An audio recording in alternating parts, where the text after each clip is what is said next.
Baik, bismillahirrahmanirrahim. Apakah suara saya terdengar? Terdengar, Pak. Baik. Assalamualaikum warahmatullahi wabarakatuh. Waalaikumsalam. Waalaikumsalam Selamat warahmatullahi pagi, wabarakatuh. Bapak Ibu semuanya. Alhamdulillahirrabbilalamin. Segala puji kita sampaikan kepada Allah Subhanahu wa taala atas rahmat dan juga karunia yang Allah berikan kepada kita sampai detik hari ini. Kita masih bisa bertemu, saling berbagi ilmu, dan juga untuk mengabdi sebagai dosen di lingkungan pendidikan. Salawat serta salam kita sampaikan kepada Nabi Muhammad SAW.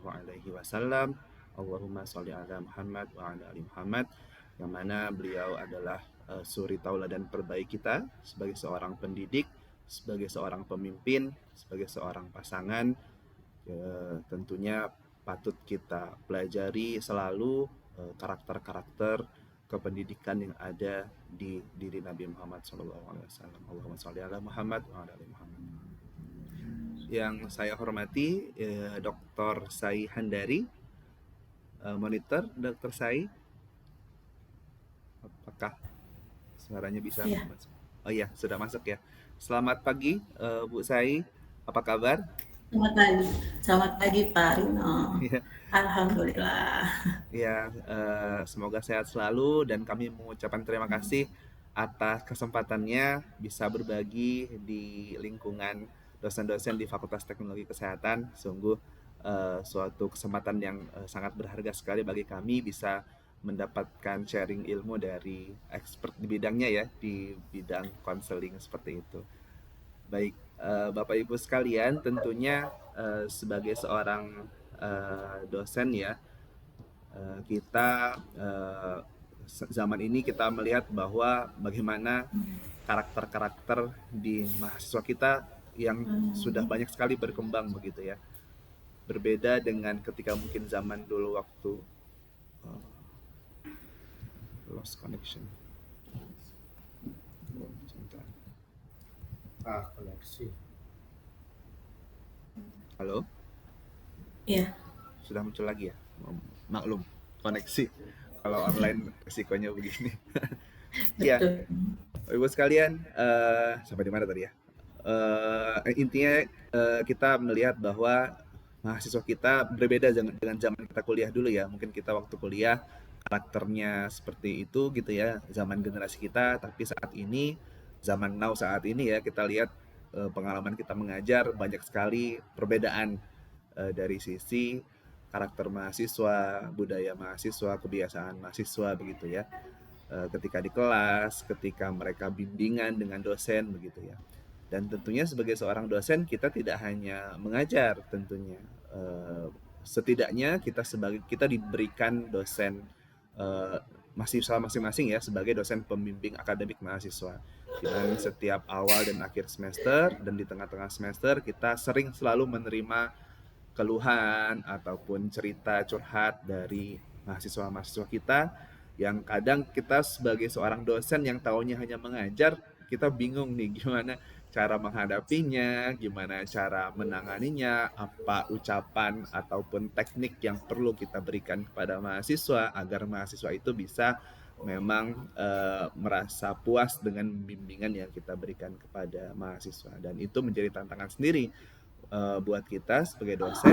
Kita wajib untuk bisa selalu meningkatkan kemampuan diri kita, kompetensi kita, tidak hanya mengajar tapi juga bisa membimbing mahasiswa kita. Dan tentunya dengan kehadiran Dr. Sai Handari MPD di kesempatan kali ini bisa berbagi dengan dosen-dosen untuk bisa seperti apa sih peran dosen dan juga mungkin secara basic keilmuan, teori dasar, apa yang bisa kita tingkatkan nih untuk bisa di akhir memberikan kepuasan kepada mahasiswa agar mereka bisa betah ataupun meningkat pembelajarannya seperti itu. Baik, Bapak Ibu sekalian, mungkin sebelumnya saya sampaikan sedikit CV dari Dr. Sai ya.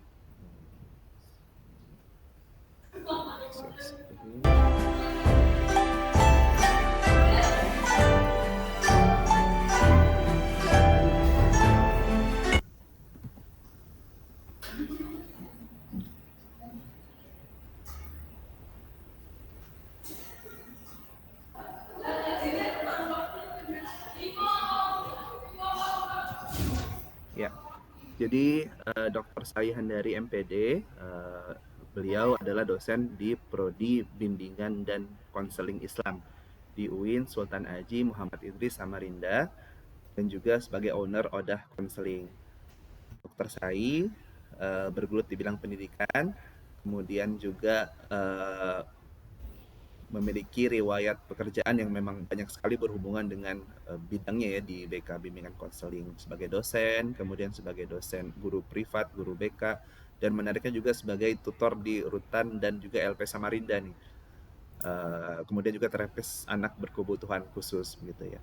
Kemudian Dr. Sai profil akademisnya sebelumnya di Universitas Mula Warman, kemudian lanjut di Universitas Negeri Semarang, dan sekarang lanjut juga di magisternya ya di Universitas Negeri Semarang, dan mengambil pendidikan doktor di Universitas Pendidikan Indonesia di UPI. Ini bisa dilihat riwayat organisasi dari Dr. Sai. Juga beliau aktif menulis, meneliti, dan publikasi, dan juga menghasilkan book chapter terkait dengan bimbingan dan konseling. Seperti itu. Juga ada daftar haki yang banyak beliau kembangkan. Baik, mungkin tanpa memperpanjang waktu, nanti mungkin kita lanjutkan ya Bapak Ibu dengan sesi diskusi kepada Dr. Sai. Saya persilahkan. Oke, terima kasih. Assalamualaikum warahmatullahi wabarakatuh. Waalaikumsalam warahmatullahi wabarakatuh. Assalamualaikum warahmatullahi wabarakatuh. Ya, alhamdulillah, alamin. Assalatu wassalamu ala asrofil anbiya'i wal mursalin wa ala alihi washabihi ajma'in. Pertama-tama mari kita panjatkan puji dan puji syukur kehadirat Allah Subhanahu wa taala yang telah memberikan rahmat dan hidayahnya ya, sehingga kita bisa berkumpul pada hari ini. Paling enggak saya sudah berterima kasih sekali sudah dipercaya untuk berbagi bersama dengan ibu-ibu dan bapak-bapak ya pastinya yang luar biasa di Institut Kesehatan kita jauh ya di Pekanbaru, saya di Kalimantan Timur gitu. Jadi salam kenal ibu-ibu, bapak-bapak, semoga apa yang saya sampaikan ini menjadikan keberkahan bersama, artinya menjadikan salah satu kebermanfaatan yang bisa kita jadikan bukti dan di hadapan Allah Subhanahu wa taala nantinya. Oke, terima kasih Bapak. Tanpa berpanjang lebar sebenarnya boleh saya share screen ya Bapak Ibu ya. Oke.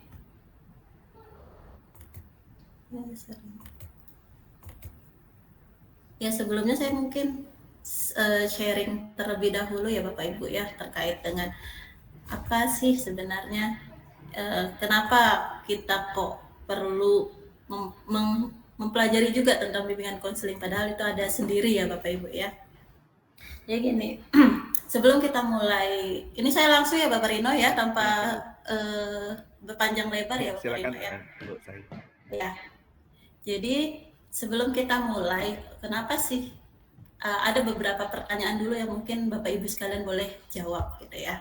Jadi saya akan share ininya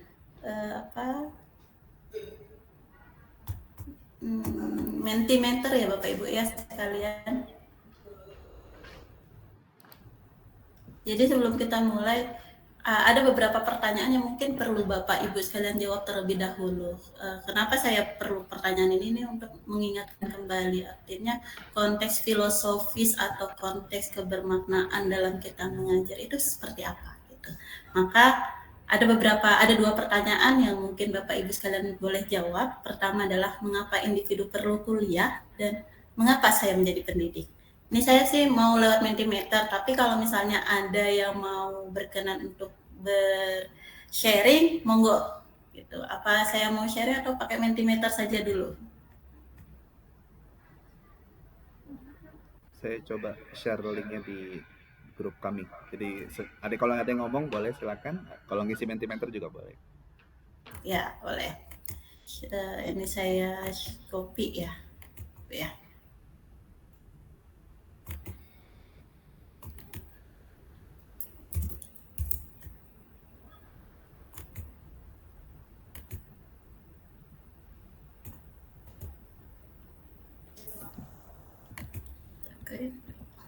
Ya, boleh sambil dibuka Bapak Ibu sekalian.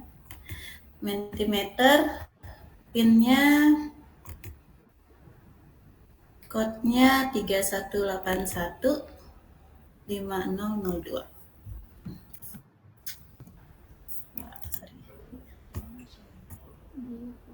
Ini dulu berarti. Mengapa individu perlu kerja? Linknya ada saya share. Kenapa individu perlu?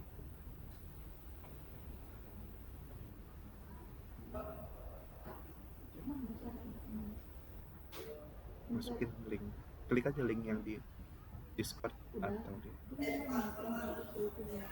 isi. Ada muncul isian. Ini sebagai bentuk refleksi juga ya Bapak Ibu ya. Sebenarnya kenapa sih kita itu harus melayani mahasiswa, atau kenapa sih individu itu perlu kuliah?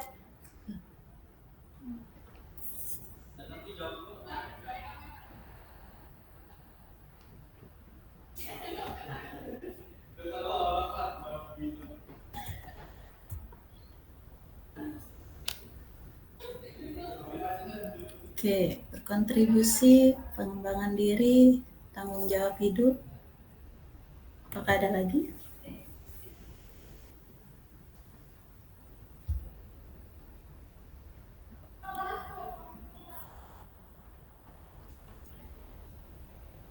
Oke, ada pola pikir, ada tanggung jawab hidup, ada membangun jaringan.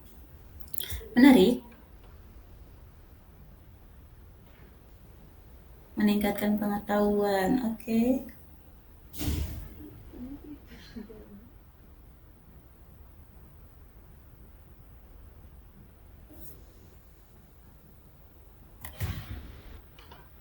Ya, kita lanjut ke pertanyaan berikutnya. Apa tujuan dan niat Bapak Ibu menjadi pendidik di perguruan tinggi?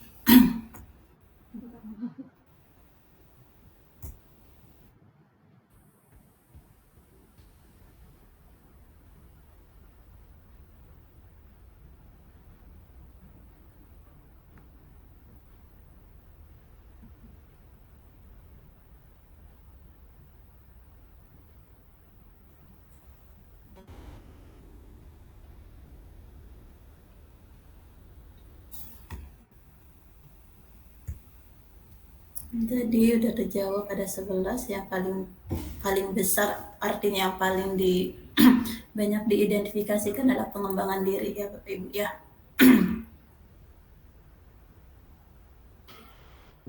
Amal jariah, mengabdikan diri, berkontribusi, mengembangkan ilmu, mendidik generasi. Oke, mengembangkan SDM, transfer ilmu pengetahuan, berkontribusi,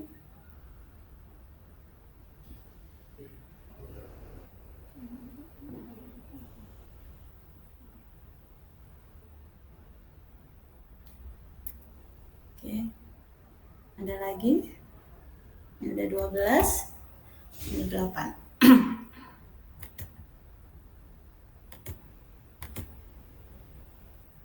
Oke, Bapak Ibu, ya terima kasih sudah ikut serta dalam kuesioner ini ya. Artinya kenapa saya memulai terlebih dahulu, mengapa individu itu perlu kuliah, kemudian apa yang menjadi niat Bapak dan Ibu sekalian untuk menjadi pendidik di perguruan tinggi. Artinya ini menjadi sebuah refleksi diri sebenarnya, refleksi diri.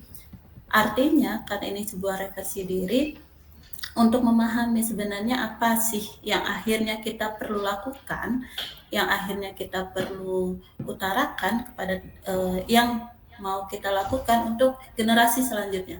Otomatis ini semuanya untuk amal jariah ya Bapak Ibu ya sekalian. Saya lanjut dulu ke presentasi saya.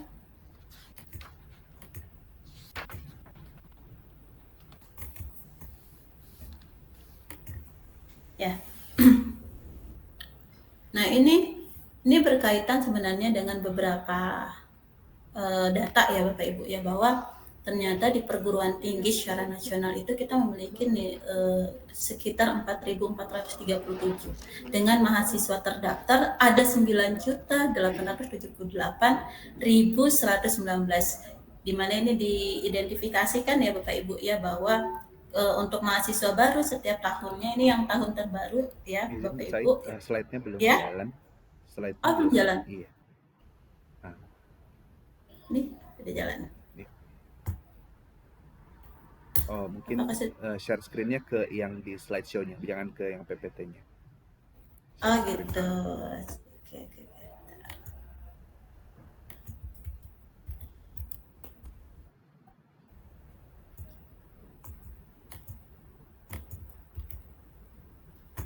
Berarti dia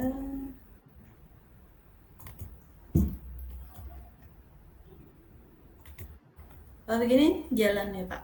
Maksudnya share screen-nya dimatikan dulu, terus nanti diarahkan ke slideshow-nya, jangan ke PPT. Sekarang PPT-nya di slideshow-kan dulu, baru setelah itu share screen-nya ke slideshow-nya. Oke.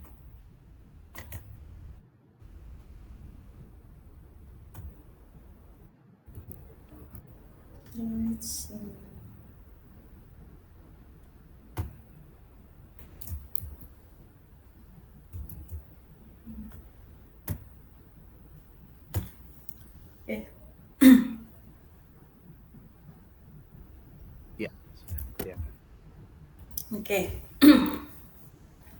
Ya, jadi Bapak Ibu sekalian, ketika kita lihat data ya Bapak Ibu, artinya untuk mahasiswa terdaftar itu memiliki sampai mahasiswa baru sampai sekitar 2.225.254 secara nasional, ini mengidentifikasikan bahwa ternyata besar ya, artinya besar minat-minat minat individu untuk melanjutkan ke perguruan tinggi. Nah, ketika kita identifikasi, tetapi tidak jarang ternyata angka putus kuliah atau drop off rate-nya itu juga tinggi ya, terutama di beberapa bidang ya. Kalau kita identifikasi untuk tingkat S1 itu banyak angka putus kuliah itu di bidang ekonomi, kemudian bidang pendidikan, sosial dan teknik. Nah, itu tertinggi untuk yang angka putus kuliah.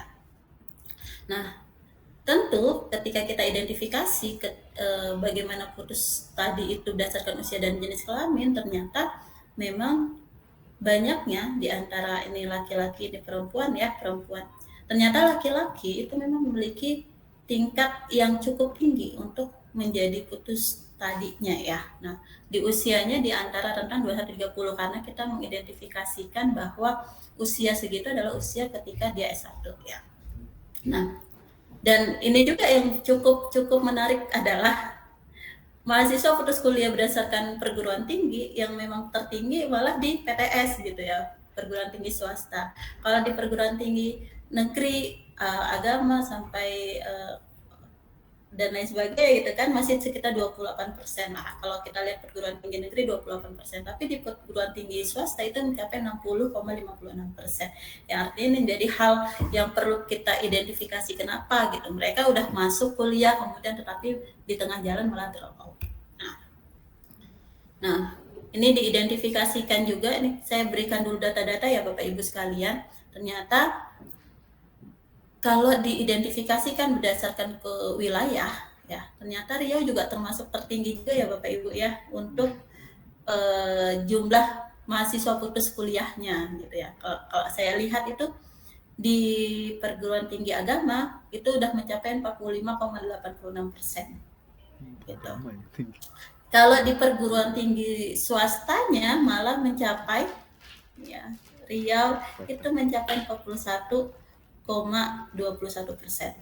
Nah, artinya ini menjadi hal yang perlu identifikasi walaupun di Kalimantan Timur juga cukup tinggi ya Bu Ibu ya Bapak Ibu ya sekalian 48,57%. Nah, awal tadi saya tanya kenapa sih perlu saya tanyakan kenapa kita mau mengajar apa sebenarnya. Sebenarnya kita identifikasi dari Undang-Undang Nomor 20 Tahun 2003 tentang Sistem Pendidikan Nasional. Kenapa saya identifikasi ini agar kita mengingat kembali bahwa ketika kita mengajar itu adalah proses pendidikan. Karena dia proses pendidikan, ketika kita merujuk pada landasan yuridis gitu ya, pendidikan menjadi usaha yang sadar dan terencana. Nah, karena kesadaran dan terencana inilah maka perlu adanya proses pendidikan. Tujuannya apa? Tujuannya agar individu tersebut bisa mengembangkan potensi dirinya, yang dimana dia bisa memiliki kekuatan spiritual keagamaan, pengendalian diri, kepribadian, kecerdasan, akhlak mulia, serta keterampilan yang diperlukan dirinya, masyarakat, bangsa, dan negara. Sebagai apa? Sebagai upaya untuk mewujudkan suasana belajar dan proses pembelajaran. Nah, ini mungkin kita akan lakukan ya Bapak Ibu ya sekalian, di mana kita menghadapi mahasiswa yang kadang mereka tidak mau melanjutkan nih untuk bimbingannya supaya nggak lulus dan lain sebagainya, malah kita yang ngejar-ngejar. Itu banyak sekali hal yang, karena kenapa? Mungkin ada konteks yang mungkin kita bisa aktifkan kembali gitu, seperti yang bagaimana suasana belajar dan proses pembelajaran agar peserta didik itu secara aktif gitu ya. Nah, konteksnya apa sih? Kenapa sih individu gitu ya? Karena individu itu sebagai suatu makhluk yang unik ya. Dia berbeda antara yang satu dengan yang lainnya. Nah, karena keunikan inilah yang akhirnya memberikan kita dampak perlakuan juga akhirnya berbeda. Orang yang kembar sekalipun gitu ya, orang yang kembar sekalipun juga akan berbeda gitu. Entah dari perilakunya, cara pikirnya, dan lain sebagainya. Karena memang individu itu adalah makhluk yang unik. Yang kedua adalah makhluk sosial dan dia tidak bisa terlepas dari orang lain gitu. Nah, konteksnya gimana ya Bapak Ibu? Ini asumsi dasar ketika kita mau memberikan bantuan, apalagi dalam proses bimbingan ya, kita akan identifikasi dulu, kita harus punya asumsi dulu bahwa potensi individu itu aset. Nah, karena dia aset yang berharga, maka kita perlu jaga, kita perlu mengembangkan, dan kita perlu berdayakan gitu. Nah, kemudian secara lahiriah, pasti manusia itu menggerakkan kepribadian individualnya secara berurutan dan secara positif menuju pengembangan diri. Nah, yang selanjutnya adalah bagaimana pendekatan pengembangan mempertimbangkan hakikat perkembangan. Tadi kenapa saya menyinggung sedikit bahwa individu itu unik ya, karena setiap individu itu kan dia memiliki beberapa aspek perkembangan secara normalnya, entah itu fisik motorik, kemudian sosial emosi, lalu ada moral, kemudian ada kognitif. Nah, perkembangan itulah yang akhirnya menggerakkan mereka gitu ya, menggerakkan mereka sebenarnya untuk mencapai tugas perkembangannya. Tapi memang kalau kita lihat sekarang generasi Z ya, generasi Z atau generasi zaman now yang sekarang ini banyak sekali mereka permasalahan sangat kompleks gitu ya, sangat kompleks, sehingga akhirnya ketika kuliah bukannya mau malah menyelesaikan masalah gitu kan, tapi malah nambah masalah. Nah, itu menjadikan identifikasi sebenarnya apa sih yang perlu kita perbaiki gitu, apa sih yang perlu kita lakukan gitu, agar sebenarnya namanya kita pendidikan itu kan untuk memperbaiki diri, untuk namanya proses untuk mengembangkan diri ke arah yang lebih baik dan lain sebagainya. Nah, maka asumsi kita harus kita lakukan bahwa pendekatan perkembangan itulah yang harus kita lakukan sebagai hakikat perkembangan. Jadi pola pikir yang harus kita identifikasi kepada individu adalah mereka adalah individu secara utuh. Jadi kita tidak bisa menyamaratakan dulu antara yang satu dengan yang lainnya gitu. Nah, dan dia punya tugas perkembangan masing-masing, yang dimana pasti individu secara normal mengalami perkembangan dari masa kanak-kanak menuju dewasa. Nah, disinilah sebenarnya Bapak Ibu, kenapa kok ada bimbingan dan konseling ya. Kalau kita lihat nih prevalensi masalah yang terjadi pada mahasiswa ya, ternyata ada beberapa studi ya mengidentifikasikan bahwa pribadi itu menjadi juga masalah mahasiswa gitu. Bagaimana identitas diri, kesehatan mental, belum lagi masalah keluarga, belum lagi hal-hal yang dia tidak menyelesaikan permasalahan pribadinya, dia tidak selesai gitu. Itu menjadi salah satu prevalensi masalah yang banyak terjadi pada mahasiswa. Nah, kemudian yang kedua adalah stres akademik. Nah, ini diidentifikasikan 65 mahasiswa itu mengalami stres akademik yang signifikan. Seperti perencanaan studi, kesulitan belajar, dan manajemen waktu. Nggak sedikit sih Bu, bahkan nggak cuma S1 sampai S3 pun untuk masalah stres akademik ini juga muncul. Banyak yang akhirnya tunggu di akhir dulu baru dia mau mengejar untuk lulus dan lain sebagainya. Itu memang terjadi di masalah yang terjadi pada mahasiswa. Nah, yang ketiga adalah tantangan psikologis, di mana 40% mahasiswa itu menghadapi tantangan psikologis serius. Kenapa saya bilang ini menjadi tantangan psikologis serius? Karena mereka itu mencakup pada tekanan akademis ya, karena adanya tekanan akademis, saya harus selesai kuliah, saya belum lagi tekanan sosial. Bagaimana kamu udah usia berapa ini kok belum selesai, udah berapa tahun kamu kuliah dan lain sebagainya. Itu menjadi tantangan psikologis serius. Ketidakpastian masa depan, setelah saya lulus kuliah saya harus kemana. Mungkin kalau untuk teknologi kesehatan punya banyak ya ranahnya, tapi pasti akan muncul ketidakpastian juga masa depannya. Kemudian belum lagi masalah belajar, lalu belum lagi kesepian dan merasa terisolasi. Nah, ini tantangan psikologis serius yang memang kadangkala dihadapi oleh mahasiswa, tetapi terkadang dia bingung mau cerita kepada siapa gitu. Makanya sebenarnya di tuntutan akreditasi di bagian mahasiswa ya Bapak Ibu sekalian pasti meminta ada nggak layanan bimbingan dan konseling, karena ternyata kondisi akademik individu itu juga dipengaruhi kondisi psikologisnya individu mahasiswa. Jadi mereka yang memiliki tekanan-tekanan secara tekanan akademis gitu ya, juga akhirnya mempengaruhi kondisi psikologisnya. Nah, makanya di tuntutan akreditasi di layanan bimbingan konseling perlu adanya bimbingan konseling, karena kenapa? Ternyata konteks bimbingan dan konseling itu berbeda ya. Kalau bimbingan itu kita bisa diperuntukkan untuk semua orang. Mau bermasalah, nggak bermasalah itu bisa dilakukan. Tetapi beda dengan proses konseling. Kalau konseling dia hanya kepada individu yang memang mengalami masalah. Kenapa berbeda gitu ya? Kenapa berbeda? Kalau bimbingan diberikan untuk semua orang individu atau kelompok sehingga tercapainya kemandirian, tapi kalau untuk konseling dia hanya individu yang bermasalah. Karena individu itu bermasalah, dia membutuhkan bantuan orang lain gitu kan. Pasti diberikannya secara profesional, ada teknik-teknik yang perlu kita lakukan gitu. Enggak langsung cuma sudah dengar saya datang dan saya cerita ini enggak, tetapi ada hal-hal atau teknik-teknik tertentu yang perlu dilakukan sehingga dia bisa merubah perilakunya, dia bisa menjawab pertanyaan, menjawab permasalahannya dia, dan dia bisa keluar dari masalahnya tersebut untuk mengembangkan dirinya. Sehingga ada perubahan yang terentaskan gitu, perubahan terentaskannya masalah. Nah, itu bimbingan dan konseling.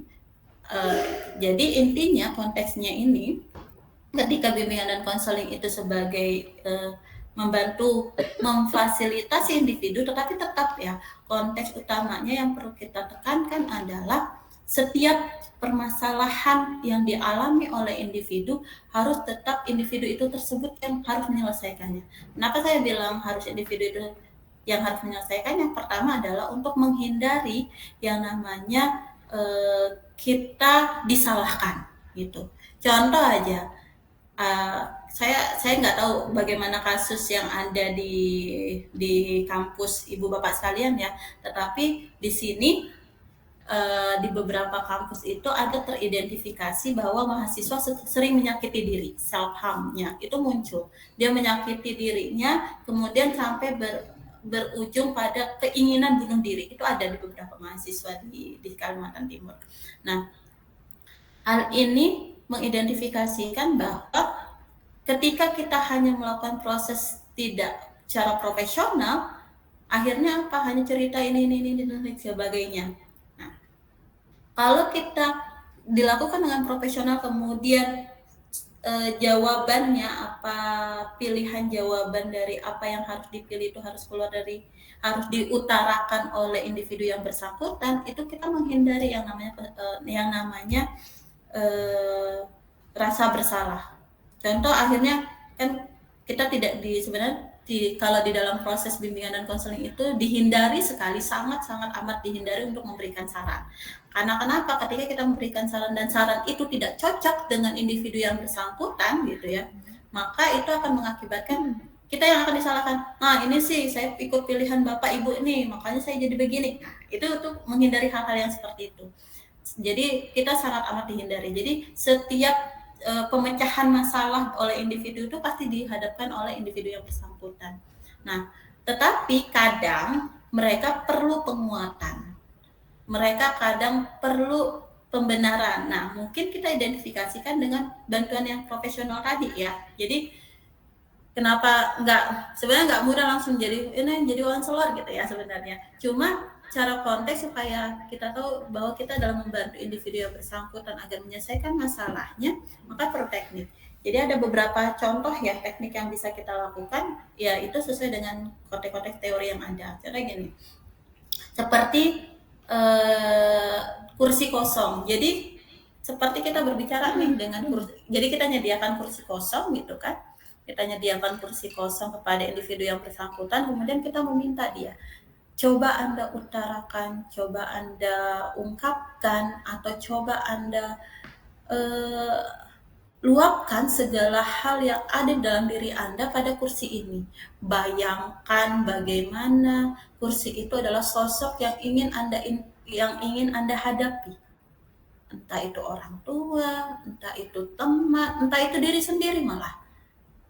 Jadi kita meminta dia untuk berbicara kursi, tapi dia meluapkan. Nah, itu hal-hal teknik-teknik seperti itu yang akhirnya perlu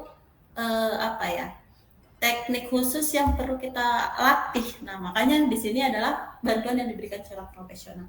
Karena berbeda antara bimbingan dan konseling. Karena kenapa? Intinya konteks bimbingan dan konseling itu membantu individu itu menjadi insan secara utuh, individu secara utuh. Tetapi dalam batasan-batasan konteks yang memang tetap dalam jalurnya gitu ya. Yang akhirnya apa? Dia berguna dalam kehidupannya. Dia bisa memiliki berbagai wawasan, memiliki berbagai pandangan, dan juga memiliki berbagai interpretasi, pilihan, dan mampu menyesuaikan dan punya keterampilan yang tepat berkembang dengan dirinya sendiri dan lingkungannya. Artinya gini, ketika dia punya sesuatu di dalam, dia punya minat, dia punya ketertarikan, tetapi dia tidak punya bakat, mungkin masih bisa diasah gitu. Yang akhirnya dia mencapai perkembangan optimal gitu. Artinya perkembangan optimal itu dia tidak punya batasan. Makanya diidentifikasikan sebagai perkembangan optimal. Dia tidak punya batasan. Dia bisa melampaui batasan dia ataupun dia bisa kurang, tapi intinya dia mencapai perkembangan dia secara optimal. Dan juga bisa mengatasi masalah serta mengembangkan potensi dalam dirinya.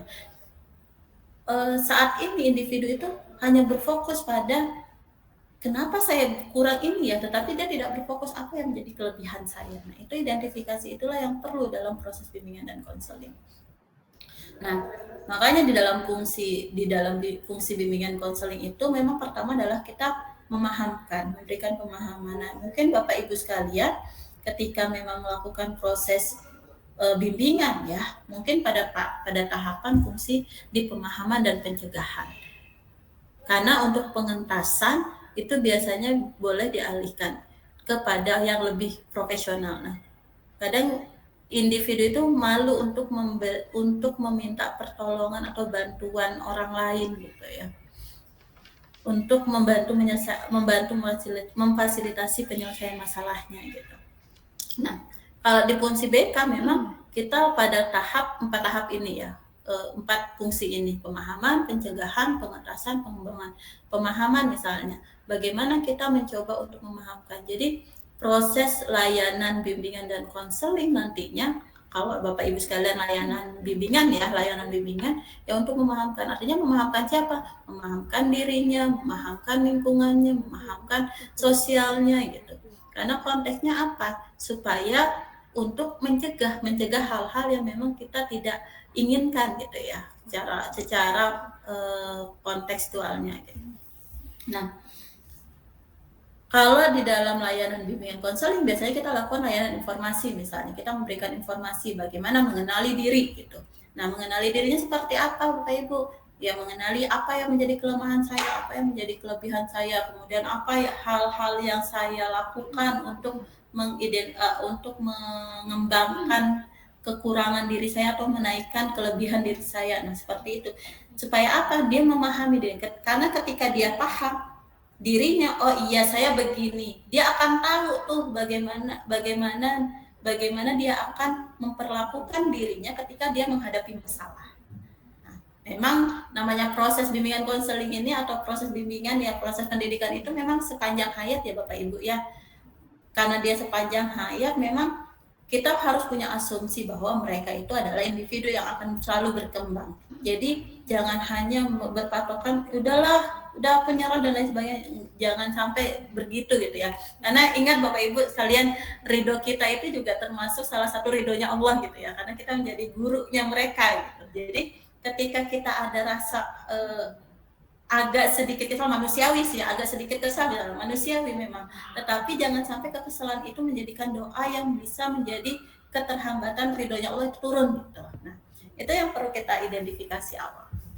Nah, lalu dalam konteks bidang apa saja? Ini karena tadi berkaitan dengan individu sebagai keutuhan utuh ya, karena mereka setiap individu itu pasti memiliki aspek perkembangannya masing-masing. Jadi ada yang kuat di fisik motorik misalnya, ada kuat di sosial emosionalnya, ada yang kuat secara kognitif atau inteligensinya, ada yang kuat secara moralnya gitu. Itu konteks aspek-aspek perkembangan. Aspek perkembangan itu memang inilah yang mengidentifikasikan bahwa individu akan mengalami berbagai permasalahan di bidang-bidang itu. Saya contoh gini.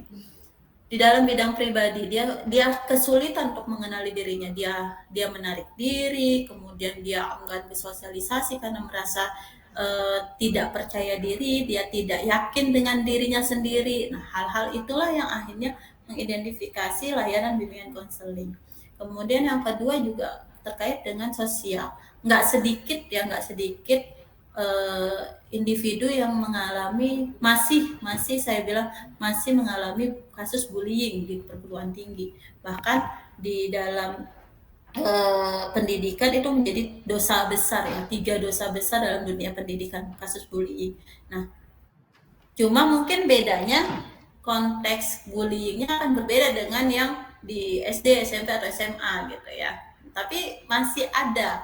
Nah, ini masih dalam kehidupan sosialnya. Lalu konteks bidang belajarnya yang tadi saya bilang, konteks stres akademiknya, bagaimana dia mengelola stres, apalagi kalau sudah tahap akhir ya Bapak Ibu ya.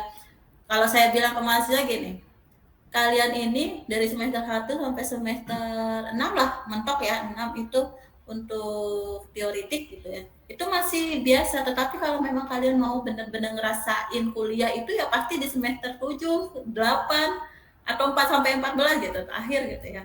Yang dimana itu masa-masanya kalian melakukan tugas akhir gitu, menghadapi dosen, misalnya judulnya ditolak, masalahnya nggak ketemu, salah metodologi dan lain sebagainya. Nah, itu betul-betul kuliah. Kenapa saya bilang betul-betul kuliah? Karena di situ berbagai permasalahan muncul. Pertama seperti manajemen diri gitu ya.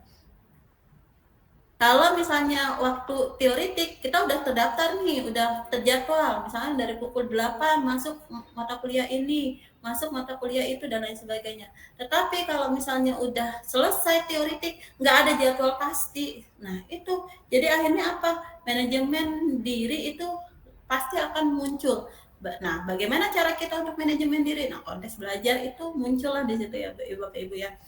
Dari konteks belajar akademik gitu ya, tetapi akhirnya mengidentifikasikan di berbagai macam lingkup pribadi, sosial, karir, keluarga, agama, muncul semua di situ. Jadi belum lagi manajemen stresnya ketika menghadapi pembimbing 1, beda lagi dengan pembimbing 2. Aduh, bagaimana ini saya harus menyamakan antara pembimbing 1 dan pembimbing 2 supaya klop, supaya jadi satu gitu. Manajemen stres muncul. Nah, itu benar-benar kuliahnya di situ. Belum lagi konteks bagaimana regulasi emosional kita bisa mengatur secara emosional. Jangan sampai karena kita tidak bisa menyelesaikan konflik tadi, manajemen stres tadi, sehingga tidak ada secara emosional akhirnya terganggu, akhirnya suka marah-marah, akhirnya kerjaan nggak selesai, tulisan nggak selesai, dengan orang tua atau keluarga juga jadi berantakan dan lain sebagainya. Muncul regulasi emosional juga muncul. Nah, hal-hal yang inilah yang akhirnya mempengaruhi Bapak Ibu sekalian ketika memang proses bimbingan itu muncul gitu. Belum lagi ketika metodologi salah dan lain sebagainya, itu menjadi hal yang kuliah. hal yang kompleks menurut saya dari akademik tetapi berdampak pada yang lainnya. Nah, maka sebenarnya ada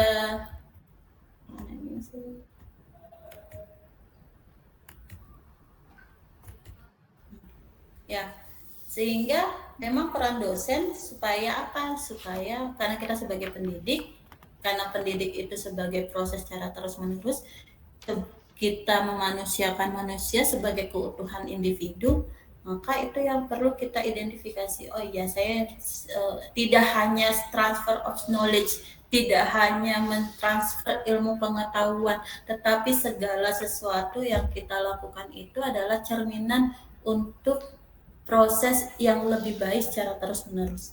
Untuk apa? Untuk memanusiakan manusia sebagai keutuhan individu. Mungkin bisa jadi mereka tidak klik dengan apa yang kita sampaikan gitu. Misalnya klik itu tidak apa ya, nggak paham sudah dikasih tahu pakai contoh ini nggak paham, karena memang konteksnya ilmu pengetahuan kan yang memberikan tetap Allah gitu. Kita hanya sebagai perantara, tetapi kita identifikasi bahwa oh iya ya, siapa tahu nanti ketika akhir ini atau setelah kuliah baru dia klik gitu. Nah, jadi proses kita menjadi pendidik itu kita memposisikan bahwa mereka itu adalah individu yang pasti terus-menerus akan berkembang. Sehingga karena dia adalah individu yang sebagai sebuah proses yang secara terus-menerus gitu kan, kita posisikan sebagai keutuhan individu. Nah, kalau kita sebagai pembimbing gitu, tetap kita identifikasi kemuliaan dan harga diri individu. Mereka punya kemuliaan yang masing-masing. Mungkin kita akan belajar bagaimana cara mereka menyampaikan dan lain sebagainya. Itu menjadi bentuk kita, oh ya kita membimbing lah sebagai bentuk kemuliaan dan harga diri individu. Kemudian kita juga respect, kita juga hormati hak-hak mahasiswa. Lalu kita juga punya proses keseimbangan dan yang proses keseimbangan. Nah, ini peran-peran ini saya bukan bermaksud mengajarin Bapak Ibu ya, tapi kita mencoba merefleksikan diri kita kembali, mengingat kembali bahwa, dan ini juga sama seperti saya juga sambil mengingatkan kepada diri saya sendiri bahwa ketika kita berperan sebagai pendidik, kita berperan sebagai pembimbing, dan juga kita sebagai motivator, ini ada 3 peran menurut saya yang dilakukan oleh dosen, nggak cuma sebagai pengajar, tetapi juga sebagai pendidik, sebagai pembimbing, kadang sebagai motivator juga. Nah, kalau sebagai motivator, maka kita harus punya persepsi, harus kita punya tanamkan diri kita bahwa nggak ada produk Allah itu yang gagal. Pasti semua individu itu memiliki kemampuan masing-masing, dan itu adalah sebagai anugerah yang Allah berikan. Maka kita harus mengingatkan juga sebagai kita memotivasi juga kepada mahasiswa bahwa ketika kamu itu merasa kamu kalah, bahwa mungkin kita harus berhusnuzon dengan apa yang dimaunya Allah gitu. Jadi sebagai kemampuan individu. Nah, setelah kita identifikasi kembali peran-peran kita sebagai dosen gitu ya, maka ini mungkin ada beberapa hal yang biasanya di dalam proses bimbingan dan konseling ini kita lakukan. Ini keterampilan dasar ini artinya bagaimana, belum pada teknik ya Bapak Ibu ya, ini masih keterampilan dasarnya. Kita terkadang menjadi seorang konselor gitu ya, nggak hanya cuma mendengarkan aktif, tapi ada beberapa keterampilan yang mungkin bisa kita lakukan, dan ini bisa Bapak Ibu gunakan ketika melakukan proses bimbingan, apalagi kalau sudah akhir pembuatan KRS gitu, udah mulai proses pembimbingan, mungkin ada beberapa yang mungkin dia akan mengungkapkan masalahnya, tapi paling nggak ada yang cuma lewat dan lain sebagainya, tapi akhirnya di akhir kuliah malah menjadi hambatan dan lain sebagainya. Nah, yang pertama memang salah satu keterampilan dasar dalam proses bimbingan dan konseling adalah kita mendengarkan aktif. Artinya kita mendengarkan secara aktif itu kita memusatkan perhatian pada konseling, kita menghargainya, kita memfasilitasi secara komunikasinya. Artinya kita menyiapkan diri kita. Jadi ketika ada mahasiswa yang memang hadir untuk bimbingan dengan kita, maksudnya melakukan proses bimbingan, ya kita dengarkan secara aktif. Kita siapkan diri kita untuk memusatkan perhatian pada konseling. Kenapa saya bilang untuk memusatkan perhatian pada konseli? Karena mungkin ada beberapa statement atau ada beberapa pernyataan yang mungkin kita perlu ajukan kembali sebagai bentuk perhatian khusus ya, sebagai bahan pola pikirnya mereka juga gitu. Nah, dan juga kita berusaha untuk menghargainya. Ya udah, taruh dulu handphone, kemudian kita benar-benar ngadapin dia sebagai seorang mahasiswa. Bagaimana kita juga memfasilitasi secara komunikasi, artinya kalau ada hambatan-hambatan segala sesuatu, ya kita dengarkan dulu secara aktif. Nah, ketika kita sudah mendengarkan secara aktif, kita akan biasanya akan mengidentifikasi sebenarnya apa sih permasalahan yang sebenarnya. Karena terkadang individu itu dia cerita, tapi sebenarnya cerita itu hanya sebagai sebab, bukan masalah yang sebenarnya gitu. Jadi kadang untuk mencari sebenarnya apa masalahnya itu kita perlu mendengarkan secara aktif. Nah, yang kedua adalah kita mulai berempati. Kita mencoba memahami perasaan mahasiswa, kemudian kita membangun hubungan secara terapeutik. Artinya membangun hubungan yang secara aktif gitu ya, secara aktif. Nah, biasanya ketika berempati tidak hanya ya saya paham apa yang Anda rasakan. Nggak hanya sekedar itu Bapak Ibu sekalian. Kita harus bilang, oke. Kalau misalnya, mohon maaf kalau misalnya beda jenis kelamin, mungkin ada batasan-batasan tertentu ya. Makanya ketika berempati kita nggak hanya cuma itu kalau untuk omongan, oke, saya merasakan apa yang Anda rasakan, itu menjadi salah satu bentuk empati. Dan itu kadang membuat, oh iya, alhamdulillah ada yang memahami saya. Kadang ada perasaan seperti itu Bapak Ibu. Padahal kita ngomongan, ya saya memahami apa yang Anda rasakan. Itu seperti mendapatkan angin segar. Alhamdulillah akhirnya ada yang memahami kondisi saya saat ini. Itu ada seperti itu. Jadi ketika berempati itu bukan berarti kita ikut nangis kalau misalnya mahasiswa nangis gitu, atau ikut marah ketika mahasiswa marah, enggak, tetapi kita mencoba memposisikan diri kita bagaimana kalau kita yang ada dalam posisi itu gitu. Nah, lalu yang ketiga adalah kita bisa mengajukan pertanyaan. Artinya mengajukan pertanyaan ini kita bisa memfasilitasi pemahaman mahasiswa ya untuk menggali pikiran, perasaan, dan pengalaman. Biasanya boleh kita lakukan, kalau kamu seperti itu, apa yang akhirnya terjadi? Nah, itu contohnya Bapak Ibu. Jadi kalau bentuk verbalnya seperti itu. Kita bisa mengajukan pertanyaan dari cerita yang sudah mereka paparkan, atau bisa bentuk yang lain. Lalu kira-kira apa yang akhirnya terjadi? Nah, gitu. Nah, lalu yang selanjutnya kita bisa memberikan umpan balik. Artinya memberikan umpan balik itu kita memfasilitasi komunikasi yang efektif. Oh ya, kalau begitu kira-kira bagaimana yang harus Anda lakukan?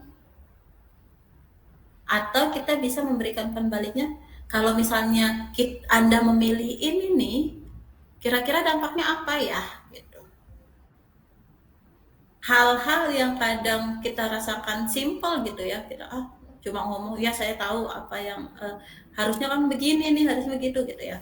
Nah, kadang itu bisa membuat mahasiswa juga shock gitu ya. Waduh, ternyata saya tidak dipahami dan lain sebagainya. Akhirnya apa? Membangun hubungan baik tidak akan terjalin gitu. Kalau seseorang atau pembimbing itu bisa membangun hubungan baik kepada mahasiswanya, kadangkala kita akan mendapatkan apa yang maksudnya mendapat informasi yang mungkin kita nggak akan bayangkan. Dan itu sudah saya coba ya ketika saya jadi guru BK waktu itu. Jadi guru BK, saya mencoba membangun hubungan baik dengan apa? Ya paling nggak dengan tersenyum, kemudian menanyakan bagaimana kabar dan lain sebagainya kayak gitu. Itu hal-hal yang simpel sebenarnya, tapi akhirnya bisa membangun komunikasi yang baik kepada orang lain gitu ya. Sehingga ketika kita sudah mulai membangun hubungan itu, kita masuk ke kelas, kita meninggalkan masalah kita gitu. Karena saya tahu Bapak Ibu sebagai seorang dosen juga pasti punya masalah ya. Masalah belum penelitian, belum pengabdian, belum juga administrasi, seperti misalnya ada SKP dan lain sebagainya, hal-hal yang belum lagi menjadi reviewer dan lain sebagainya, itu udah mentok, belum lagi masalah keluarga gitu ya. Tapi konteks kita, makanya saya kembali lagi ke niat awal kita. Sebenarnya niat awal kita apa sih untuk mengajar? Apakah hanya untuk apakah hanya untuk hal yang ya udah saya transformasi ilmu aja gitu, yang penting saya punya ilmu, jadikan ini ilmu yang bermanfaat gitu. Atau lebih dalam lagi, niat kita adalah untuk meningkatkan yang tadi ya, supaya individu yang bersangkutan itu memiliki kebermaknaan itu. Nah, maka konteks inilah yang akhirnya membawa pada bagaimana kita memperlakukan orang lain gitu. Makanya saya menanyakan itu supaya merefleksikan ya sebenarnya niat kita apa sih. Kalau misalnya niat kita karena lillahi ta'ala, karena Allah ta'ala gitu ya, karena apapun yang kita kerjakan itu menjadi sarang tempat ibadah kita, maka pasti kita akan melakukan sebaik-baiknya di tengah berbagai macam kepusingan yang ada gitu ya. Nah, yang kemudian adalah refleksi. Nah, kalau refleksi itu kita membantu konseling memahami perasaannya. Artinya gini, contohnya seperti ini ya Bapak Ibu ya, kalau refleksi itu, ya Anda bersedih, apakah benar Anda bersedih? Pertanyaan seperti itu. Atau apakah Anda ingin menangis? Atau apa Anda kesal? Itu menjadikan refleksi bagi, oh iya, kesel nggak sih sebenarnya aku? Enggak, aku nggak kesel, cuma aku marah ya. Nah, itu bentuk refleksi. Kita membantu mahasiswa itu mulai memahami perasaannya, karena ketika dia memahami perasaannya, dia tahu bentuknya, oh iya saya sedang marah, oh iya saya sedang kesal, oh iya saya sedang bahagia, oh iya saya sedang gugup, maka dia bisa memberikan perilaku yang tepat dengan perasaannya itu. Kalau dia tahu saya sedang marah, kira-kira apa sih yang harus dilakukan oleh orang yang marah? Apakah benar Anda akan marah-marah gitu kan? Atau ada strategi lain yang Anda harus lakukan untuk meredam amarah Anda. Nah, jadi kita membantu refleksi itu untuk memahami perasaan. Dengan contoh pertanyaan seperti itu. Benar Anda bingung? Atau yang di bagian apa yang membuat Anda bingung? Nah, kita bisa mulai merefleksikan itu. Nah, atau kita bisa menggunakan keterampilan lainnya, attending, memusatkan perhatian pada klien dengan posisi tubuh dan kontak mata yang tepat. Artinya gini, ketika klien itu sedih, misalnya, maksudnya mahasiswa itu mulai bercerita, saya sedih Bu, ini segala macam, orang tua saya sudah nggak ada lagi dan lain sebagainya. Nah, bentuk pemusatan perhatian kita itu harus tepat gitu. Jangan sampai ketika dia sedang sedih tapi kita mulai tersenyum gitu. Jadinya akhirnya apa? Kalau kita tidak tepat untuk mengidentifikasi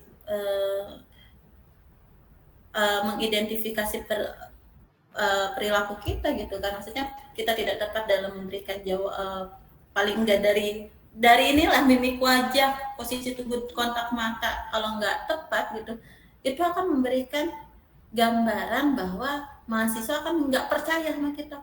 Ini Bu, Bapak Ibu kita lagi sedih malah begini kayak gitu. Oh, Bapak Ibu kita sedang marah tapi kayak gitu. Dengan misalnya kayak memincingkan mata. Benar, Anda begitu gitu. Atau dengan kayak gitu aja itu bisa membuat bagian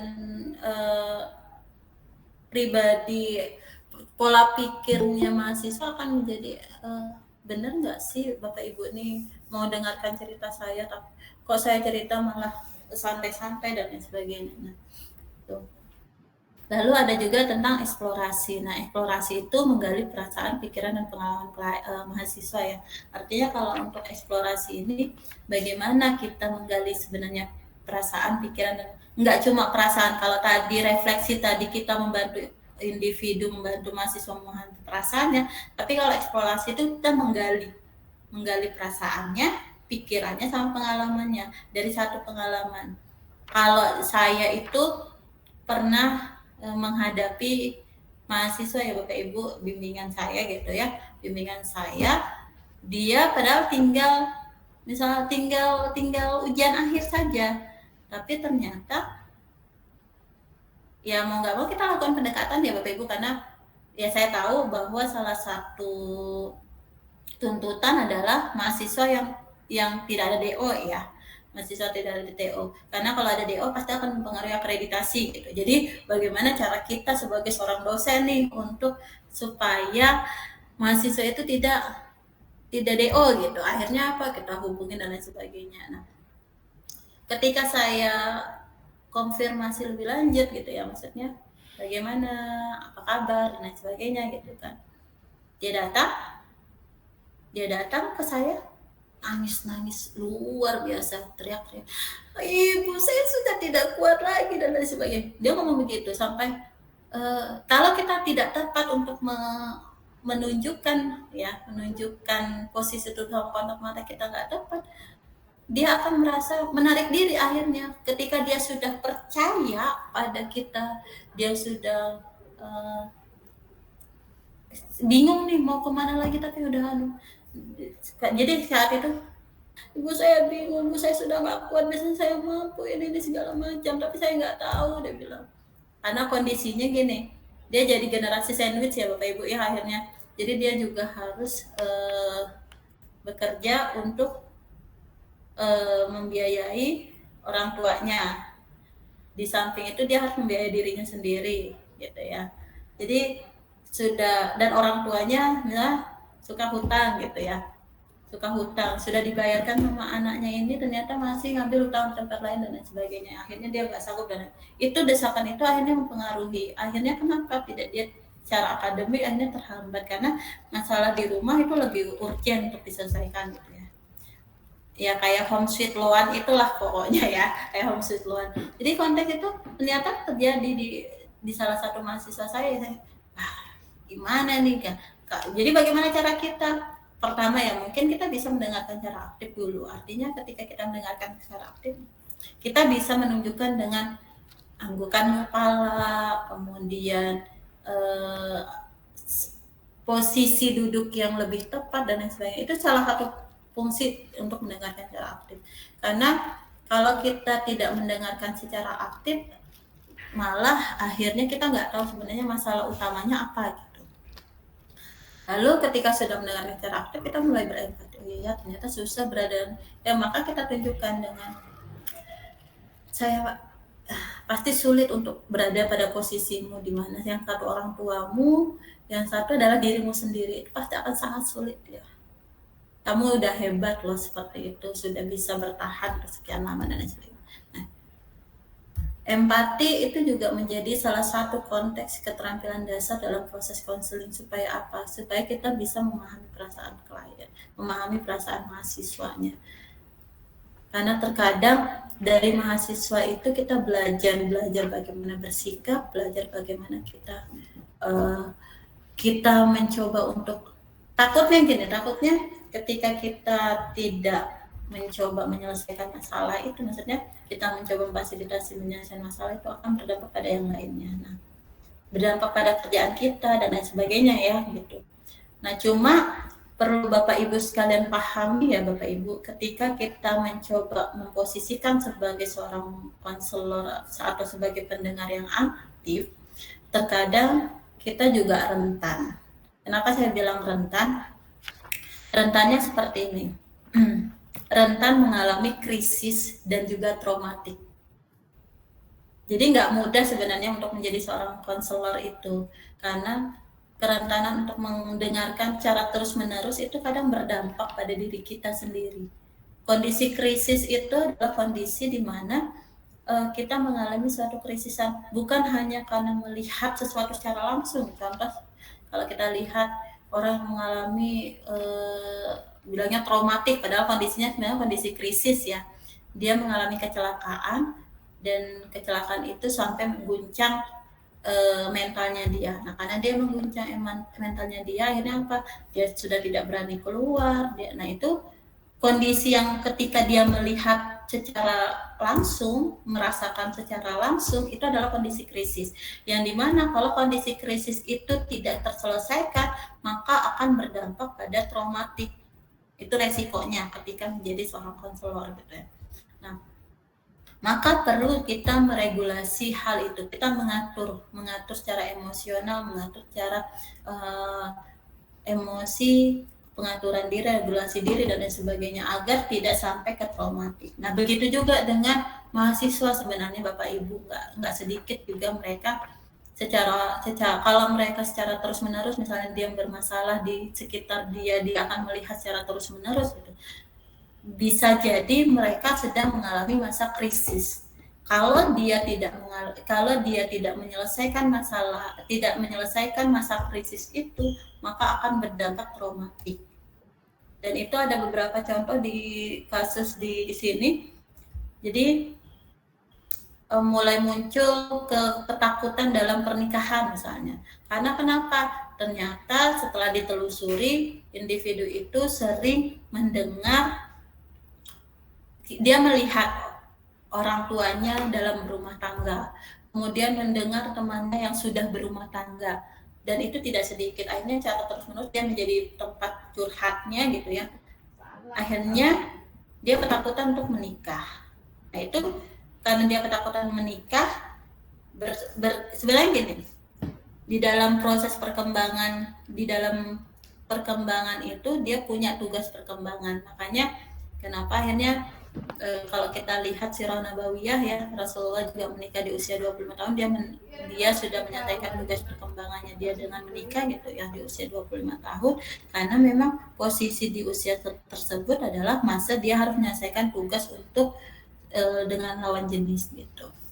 Nah, mana-mana sih artinya complicated ya, artinya sangat kompleks permasalahan yang dialami individu, dan itu kita nggak hadapin cuma satu mahasiswa ya Bapak Ibu ya, banyak sekali mahasiswa yang sama gitu yang kita juga kadang hadapin ini, tapi kita kadang bingung nih, saya harus gimana. Nah, yang perlu saya informasikan kepada Ibu bahwa salah satu bentuk yang bisa kita lakukan adalah kita mencoba untuk berempati terlebih dahulu, kemudian kita bisa merefleksikan perasaannya, lalu kita bisa memberikan umpan balik. Nah, kenapa saya bilang memberikan umpan balik? Supaya ada proses yang lebih bermakna di dalam kehidupan mahasiswa gitu.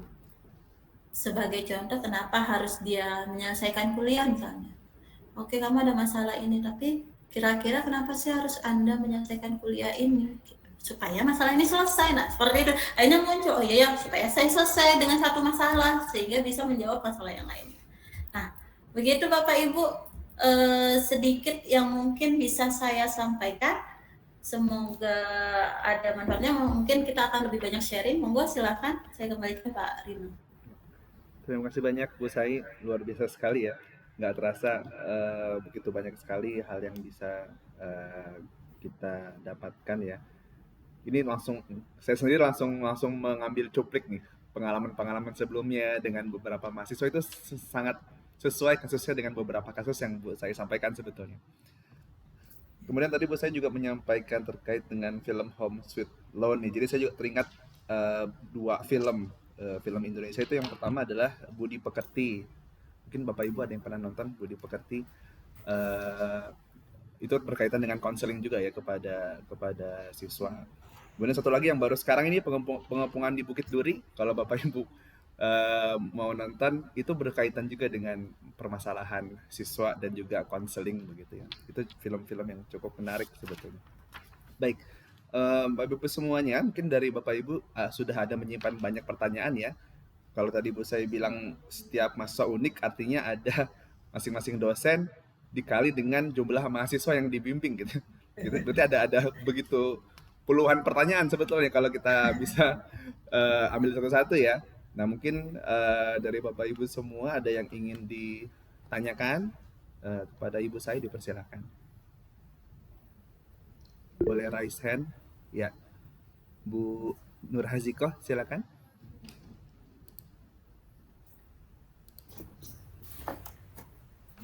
Assalamualaikum warahmatullahi wabarakatuh. Waalaikumsalam warahmatullahi wabarakatuh.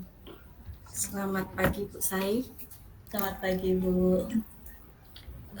Ada dua sebenarnya pertanyaan Bu Sai. Jadi kayaknya saya yang konseling nanti sama Bu Sai. Nggak apa-apa Bu, dosen itu juga manusia soalnya. Yang pertama itu mungkin karena generasi kita itu kan punya apa namanya, beberapa generasi dari kita itu punya sistem pendidikan dan eh, apa background keluarga yang berbeda-beda, sehingga hal itu masuk dalam kita mendidik mahasiswa juga di kampus.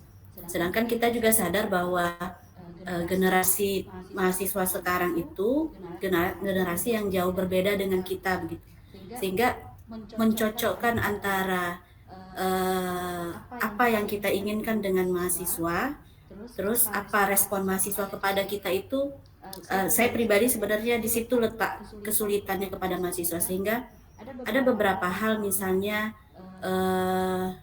kedisiplinan mahasiswa misalnya kan, rasa tanggung jawab mahasiswa terhadap diri dia sendiri itu yang generasi sekarang agak jomplang mungkin dengan yang sebelumnya. Kita dulu dengan dosen kita itu takut, ataupun kita dengan dosen kita itu dulu segan dan bagaimana gitu. Tapi kalau di mahasiswa sekarang kan saking jujurnya begitu, misalnya kalau kita tanya kenapa terlambat datang ujian dan lain sebagainya, mereka memang rasa tanpa bersalah mungkin menjawab kesiangan atau ketiduran atau lupa jadwal begitu. Itu kan sebenarnya hal yang kita di dosen itu sulit untuk menerima alasan itu, walaupun itu adalah alasan jujur yang dikatakan oleh mahasiswa. Pertanyaan saya itu sebenarnya di mana letak batasan pengertian kita kepada mahasiswa, bahwa kita memang memahami kondisi generasi mereka sekarang begitu, batasannya dengan rasa mereka itu punya tanggung jawab atau pribadinya itu bisa berubah, akhlaknya bisa berubah dengan cara pendidikan kita gitu, cara kita mendidik mereka gitu, sehingga kita tidak dicap sebagai dosen yang pemarah atau dosen yang Gila gitu ya Bu ya. saya dosen ibu tidak fair misalnya, atau ibu tidak maksudnya kita ketinggalan zaman lah dengan mereka begitu. Itu yang ingin saya tanyakan tuh, batasannya itu di mana. Terus pertanyaan yang keduanya, kita kan sebenarnya dosen juga ada bimbingan kita sebagai PA begitu ya Bu. Kita mahasiswa kita ada beberapa mahasiswa yang kita pembimbing akademiknya, dan memang ketika pembimbingan akademik itu rata-rata memang mahasiswa-mahasiswa yang bermasalah itu, yang secara akademik bermasalah, biasanya mereka memang punya permasalahan di luar daripada kampus, terutama mungkin di keluarga ataupun di finansial mereka sendiri begitu. Dan itu di saya juga, saya tipenya memang ketika dia sudah mau mulai bercerita permasalahan yang lebih detail dan spesifik, biasanya saya cut itu ceritanya mahasiswa itu gitu, karena memang biasanya saya cuma memang bilang sama semua mahasiswa itu bahwa setiap kita itu punya masalah masing-masing begitu kan, artinya tidak ada orang di dunia ini yang tidak punya masalah begitu kan, sehingga kita harus siap menghadapi permasalahan yang sudah diberikan kepada kita begitu. Itu biasanya saya mengatakan seperti itu, tapi secara umum gitu, artinya tidak perlu teman-teman itu menceritakan permasalahannya ke saya, begitulah intinya kalau di bimbingan akademik. Karena memang tipikalnya kalau di saya sendiri secara pribadi, ketika mereka sudah menceritakan kondisi keluarga, terus menceritakan kondisi finansial misalnya mahasiswa kita itu, jadi kepikirannya tuh lama begitu. Jadi ketika melihat mahasiswa itu jadi kasihan, jadi kayak apa sih namanya, jadi kebawa ke kitanya begitu, kitanya yang jadi agak lebih, makanya mending nggak tahu gitu intinya. Yang seperti itu yang sering terjadi begitu Bu saya. Jadi kira-kira itu bagaimana cara mengatasinya dan bagaimana sebaiknya. Mungkin itu dulu 2 pertanyaan. Terima kasih Bu Sai nanti atas jawabannya. Assalamualaikum warahmatullahi wabarakatuh. Waalaikumsalam warahmatullahi wabarakatuh. Kita lanjut ke Pak Yogi atau saya jawab dulu nih? Dijawab dulu aja. Oke. Ya, terkait dengan tadi, apakah ada batasan-batasan tertentu ya Ibu sebagai kita seorang pendidik dan juga sebagai seorang orang tua dari mahasiswa kita, orang tua kedua. Kalau di sekolah guru, kalau di kita itu dosen. Nah gini, ketika kita memposisikan, makanya tadi saya bilang kita punya 3 peran. Nah, ketika kita punya peran masing-masing, kita mau menempatkan diri kita berperan sebagai apa? Apakah sebagai seorang pendidik, seorang pembimbing, atau seorang motivator? Karena setiap peran itu nanti akan membawa pada posisi yang akan berbeda gitu. Ketika memang kita seorang pendidik, maka kita pastikan, artinya gini, makanya perlu ya kalau di dalam konteks teori behavioristik ya, konteks yang bagaimana perilaku individu itu dipengaruhi oleh proses belajar, maka ada tekniknya, ada teknik kontrak ya, kontrak behavior. Jadi kita sistemnya kontrak. Nah, itu harus dipertegas di awal pertemuan sebenarnya Bapak Ibu untuk meminimalkan ya, karena kita berperan sebagai seorang pendidik. Nah, maka di awal sekali kita memang harus memberikan kontrak perkuliahan supaya sama-sama memiliki komitmen bersama. Nah, itu harus nggak cuma sekali, nggak di awal saja, tapi kita harus tetap mengingatkan. Dan tadi proses kita menjadi seorang pendidik itu kan proses secara terus-menerus. Jadi kita nggak bisa hanya sekali. Sekali mereka kadang lupa ya, mau nggak mau ya 2 kali, 3 kali, hingga memang harus berkali-kali. Karena posisi pendidik adalah proses untuk sepanjang kehidupan ya, Bapak Ibu ya. Nah, untuk menghindari tadi sebenarnya suka nih jawabannya jujur gitu. Nah, maka proses yang kedua gitu ya Bapak Ibu, jangan sampai kita punya adab juga ya, adab untuk tidak mempermalukan orang lain di hadapan umum. Karena kenapa? Itu akan menjadikan bisa menjadi salah satu penyebab orang dendam ya gitu ya. Ada sebaiknya kita juga menjaga adab kita untuk menegur kayak gitu. Kenapa? Supaya kadang ketika menegur kita dengan kekerasan dan penolakan orang lain itu bahkan dia tidak akan menjadi perubahan. Tetapi ketika kita menegur dengan hati, jadi kita panggil secara personal sebenarnya, secara personal gitu ya. Bagaimana sebenarnya komitmen? Jadi kita akan menanyakan kembali, Anda adalah seorang mahasiswa. Kadang kita harus mengingatkan juga kepada mahasiswa bahwa Anda itu sekarang sudah menjadi mahal loh, bukan siswa lagi. Nah, karena Anda sebagai maha, maka akan berbeda dengan seorang siswa gitu. Seorang siswa kalau sudah maha berarti ada sesuatu yang lebih. Nah, kira-kira kita akan menanyakan balik ke mereka gitu. Kira-kira ketika seperti itu, apa yang menjadi kelebihan Anda dibandingkan siswa yang di SMA atau di SD dan lain sebagainya. Nah, kita membuka pola pemikirannya itu, gitu Bapak Ibu. Jadi memang untuk batasan-batasannya kita harus lihat dulu peran kita sebagai apa. Apakah sebagai pendidik, pembimbing, atau sebagai motivator? Karena akan memiliki perilaku yang berbeda. Tapi konteksnya gini ya Bapak Ibu ya. Tadi Ibu Nur Hazikoh ya itu udah memahami bahwa saya itu adalah orang yang mungkin tidak bisa langsung mendengar orang lain karena itu menjadi pikiran. Nah, itu dulu saya ketika saya waktu selesai S1 jadi guru BK, akhirnya saya kuliah lagi ya Bapak. Jadi kenapa akhirnya saya lanjut kuliah? Karena ketika saya selesai jadi guru BK, kan masalah akhirnya muncul nih karena saya banyak siswa merasa nyaman cerita, akhirnya kayak kepikiran tuh di rumah. Regulasi emosional saya nggak bagus akhirnya. Kemudian problem solving saya juga akhirnya, saya harus gimana nih? Nah, itu udah pemahaman diri kita udah bagus ya sebenarnya. Cuma bagaimana kita sebagai seorang pembimbing akademik, apakah kita harus ya udah kamu udah ini semua orang punya masalah. Nah, maka kita tanyakan komitmen Anda, apakah Anda mau menyelesaikan masalah Anda satu ini dulu atau tidak gitu.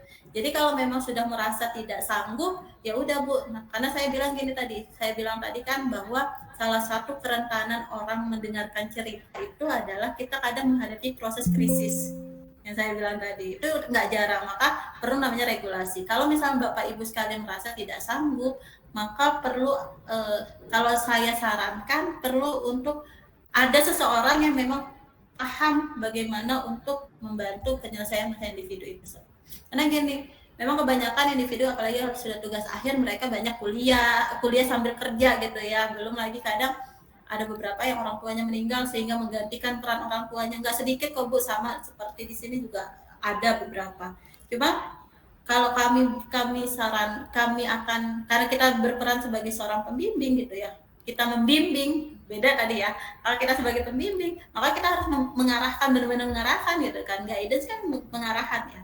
Jadi mengarahkan, artinya ketika sudah mengarahkan, oke, kamu menyelesaikan nggak masalahmu. Saya tahu Anda pasti punya masalah, tetapi mohon maaf sekali saya tidak bisa mendengarkan masalah. Kita ungkapkan aja keterbatasan kita, dibandingkan harus akhirnya membuat kita juga nggak nyaman gitu ya. Jadi boleh, saya mohon maaf, memang saya mohon maaf tidak bisa mendengarkan apa yang menjadi masalah Anda gitu. Tapi paling tidak saat ini saya bertugas untuk menjadi pembimbing ya, pembimbing skripsi misalnya atau pembimbing akademik yang memang untuk membantu Anda dalam proses akademik gitu, dalam proses penyelesaian perkuliahan, dalam proses peningkatan peningkatan mutu akademik Anda gitu. Maka kita akan fokus pada itu.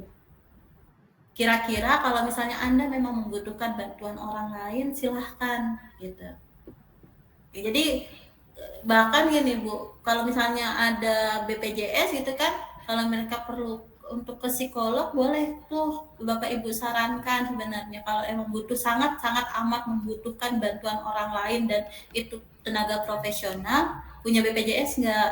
Coba ajukan kepada BPJS untuk ke psikolog atau biasanya gitu. Kalau di sini sih alhamdulillah kan punya bimbingan dan konselingnya masih terbantu di lab sih, laboratorium.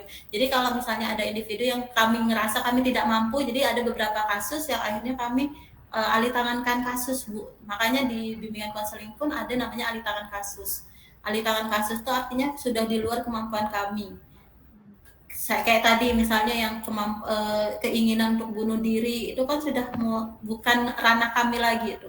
Ranah kami adalah ranah orang-orang yang bisa diajak bekerja sama, orang-orang yang bisa memiliki kesadaran. Tetapi kalau sudah di luar dari itu, maka kami alih tangankan kasus. Jadi kami tanyain, kami bisa memberikan rekomendasi atau memberikan rujukan ke rumah sakit terdekat ketika memang membutuhkan bantuan. Jadi biasanya gitu, nggak apa-apa Bu kalau misalnya memang nggak mampu, tetapi kalau misalnya mampu ya monggo silahkan. Asalkan gini, jangan sampai masalah individu tersebut, bukan berarti kita lepas tangan ya Bapak Ibu ya, saya sekali bukan kita lepas tangan, tetapi itu malah membantu orang lain juga gitu. Kalau kita merasa mampu dimampu-mampukan gitu, pada sebenarnya nggak mampu gitu, bahkan jadi masalah ya kalau misalnya yang kita lakukan itu tepat gitu. Tapi kalau misalnya nggak tepat itu bisa berbahaya malah. Jadi kalau misalnya emang tidak mampu nggak masalah gitu, tapi boleh dialihkan. Misalnya kalau misalnya Anda perlu merasa bantuan orang lain untuk mendengarkan cerita dan lain sebagainya, boleh kepada yang lebih berhak dan seperti itu.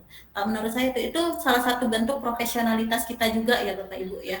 Jadi karena kita seorang dosen kan punya kompetensi profesional ya, bukan hanya konteks kita memiliki keahlian dalam pekerjaan kita saja, tapi kita juga memiliki keahlian untuk mengakui keterbatasan kita itu menjadi sebuah kompetensi profesional juga. Itu yang mungkin bisa saya ungkapkan, Bu Nur. Semoga bisa diambil hikmahnya gitu. Terima kasih. Terima kasih banyak Bu Sai. Ya, terima kasih banyak Bu Sai. Saya juga tadi dapat ini ya, beberapa insight juga ya. Memang mungkin nanti kita bisa bikin seperti kolaborasi antar, karena sebenarnya di kampus kami belum ada bimbingan konseling yang khusus. Jadi mungkin solusinya mungkin kita bisa lihat potensi kemampuan keterampilan konseling di masing-masing dosen kali ya. Bisa mungkin tadi kayak pengalihan ke siapa begitu ya, mungkin dia bisa lebih dekat. Mungkin seperti itu bisa kita laksanakan ya, Bu Sai. Iya, sebagai tindak lanjut boleh Bapak kayak gitu. Memang karena tidak semua orang itu memiliki kemampuan untuk mendengarkan orang lain secara aktif tadi Bapak Ibu. Baik, terima kasih. Lanjutnya mungkin Pak Yogi dipersilahkan. Assalamualaikum warahmatullahi wabarakatuh. Waalaikumsalam warahmatullahi wabarakatuh. Mungkin dari beberapa yang telah dijelaskan oleh Ibu, mungkin saya ingin bertanya sedikit Bu tentang kebanyakan mahasiswa kalau di kaminya gitu ya, di teknik lingkungan itu kebanyakan itu bermasalah di bagian ekonomi mungkin ya, bidang ekonominya. Nah, untuk motivasi dan segala macam tentang nasihat, saran dan segala macam mungkin sudah disampaikan, tapi kalau dari bagian ekonomi ini kan agak sulit ya Bu, untuk Ya.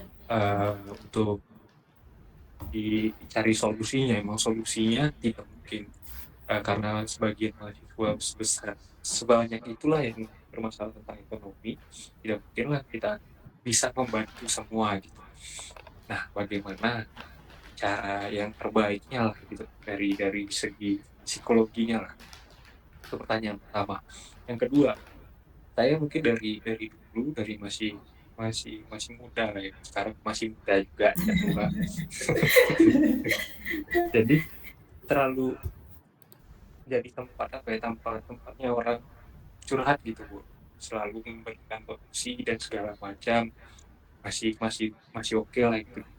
Nah sekarang itu kalau saya terapkan lagi ada masa jenuhnya ya, maksudnya capek ngedengerin orang cerita masalahnya gitu. Nah saya dalam fase itu gitu. Uh, dulu senang dengan cerita-cerita mereka, tapi kalau sekarang ada mungkin karena banyaknya juga kerjaan ya, banyaknya juga beban kayak beban ya itulah, semakin tua kan makin banyak yang harus ditanggung, jadi banyak yang dipikirkan. Nah, Iya, jadi tidak bisa banyak mendengarkan lagi karena udah diri ini udah capek sendiri gitu. Mahasiswa cerita juga udah capek gitu. Bukannya nggak mau ya Bu, tapi capeknya itu beda gitu kan dari dulu masa muda gitu. Nah, bagaimanakah itu? Itu kan udah manusiawinya ya. Nah, jadi apakah ada solusinya lagi gitu untuk hal-hal seperti itu? Emang kayaknya kalau menurut saya sih emang perlu dari kekhususan dari apa ya, dari kampus memang untuk ada bimbingan konseling khususnya mahasiswa. Ini itu aja. Oke, terima kasih Pak Yogi. Ya. Ya, saya langsung ya Pak Rino ya.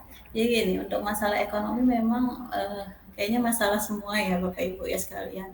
Jadi terkait dengan itu memang strategi yang biasa dilakukan itu kan terkait dengan kebijakan-kebijakan tertentu ya, misalnya mulai bekerja sama dengan berbagai pihak sehingga adanya beasiswa-beasiswa, tapi dengan efisiensi ini juga untuk itu juga akan sulit gitu. Nah, mungkin dari konteks kita menguatkan. Jadi kalau saya di sini sih biasanya gini, salah satu bentuk memang ekonomi itu pasti akan menjadi salah satu sebab banyak masalah gitu ya. Entah itu pernikahan, entah itu pendidikan, entah itu pertemanan dan lain sebagainya, itu dampak gitu. Nah, lalu bagaimana nih cara kita nih? Oke, kira-kira dengan masalah ekonomi itu apakah ada yang akhirnya menjadikan semangatmu gitu? Artinya gini, kalau sudah ekonomi memang nggak bisa ya Bu, kalau sudah 1, 2, aduh ini nggak bayar SPP, ini nggak bayar, udah nggak bisa kayak gitu lagi. Tapi kita mencoba bagaimana mencoba untuk mempola pikir kita yang akhirnya berubah gitu. Artinya gini, kita mencoba memfasilitasi mahasiswa ya, dengan adanya masalah ekonomi, kira-kira apa yang bisa Anda lakukan? Bekerja sama seperti apa? Nah, komunitas-komunitas itu bisa menjadi lebih kuat sebenarnya. Jadi bisa membentuk sebuah komunitas yang bisa akhirnya menjadikan ekonomi kreatif gitu. Tapi posisinya kita nanti kepada anak tadi, mahasiswa tadi itu gimana? Maka kita perlu, itulah menjadi salah satu jawaban atau menjadi salah satu cara kita untuk menjawab permasalahan yang ada, karena ekonomi itu tidak hanya masalah Anda saja, tetapi masalah semua gitu ya. Nah, konteksnya nanti seperti itu. Jadi biasanya kalau di sini sih ada mata kuliah kewirausahaan ya Bapak Ibu ya. Jadi salah satu bentuk untuk menjawab itu biasanya kita di cover dengan mata kuliah kewirausahaan. Jadi kewirausahaan itu salah satunya untuk mencoba menganalisis pasar dan lain sebagainya. Karena itu menjadi salah satu bentuk juga ya, bentuk masalah juga sebenarnya. Nah, itu salah satu jawaban. Jadi itu menjadi kebijakan lagi. Selain beasiswa, kemudian di cover dengan mata kuliah kayak mata kuliah kewirausahaan gitu ya, dan lain sebagainya. Kita juga bisa mengakomodir dengan membentuk komunitas penguatnya. Jadi mungkin ada yang lebih parah, ada lagi nggak yang lebih parah daripada itu. Nah, itu bisa jadi kita bentuk komunitas supaya apa? Kita survive dengan yang lainnya, gitu. Survive dengan kehidupan kita. Jadi kita membentuk komunitas bukan kita mendiskriminasikan ini yang anu nih yang nggak mampu, enggak, bukan kita mendiskriminasikan. Tetapi bagaimana kita belajar dari teman-teman yang mungkin punya masalah yang sama. Itu kalau kami dalam proses konseling kelompok ya Bapak Ibu ya. Jadi konseling kelompok itu kita mengumpulkan beberapa orang dalam bentuk kelompok yang memiliki permasalahan yang identik sama.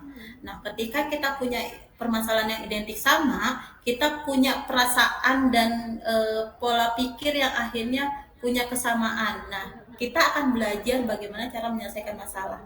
Nah, proses itulah yang akhirnya membantu. Jadi mereka punya masalah yang identik sama, kemudian belajar bagaimana cara untuk menyelesaikan masalah tersebut. Itu salah satu contohnya. Jadi ada beberapa hal yang mungkin bisa diidentifikasi seperti itu. Cuma memang yang menjadi masalah adalah waktu lagi kadang. Siapa yang mau berkenan untuk memiliki hal itu gitu ya. Maksudnya untuk mengatasi hal itu tuh siapa lagi gitu ya. Memang ya tadi akhirnya yang pertanyaan yang kedua Bapak tadi ya, sekarang ini udah banyak masalah lagi nih. Maksudnya kita nggak kayak dulu. Mungkin waktu muda kita nggak punya keluarga yang sekarang, yang harus punya anak, memikirkan bagaimana anak kita dan lain sebagainya, istri yang bagaimana bisa mengepul dapur dan lain sebagainya. Belum lagi tuntutan harus buat borang, kemudian pengabdian, belum lagi penelitian dan lain sebagainya. Itu udah untuk dengarkan saja udah lelah gitu ya. Kalau kami di sini punya strateginya, kita buka sebenarnya konselor teman sebaya. Jadi dari mahasiswa-mahasiswa yang memang memiliki ketertarikan untuk membantu orang lain, kita sediakan sebagai teman cerita. Gitu. Jadi ada konselor teman sebaya sebelum ke kita gitu. Jadi sebelum ke dosennya, maka kita menyediakan seperti itu. Supaya apa? Karena gini, karena tadi individu itu unik ya, individu ini kan punya ketertarikan yang berbeda-beda. Walaupun biasanya dia ke teknik lingkungan gitu.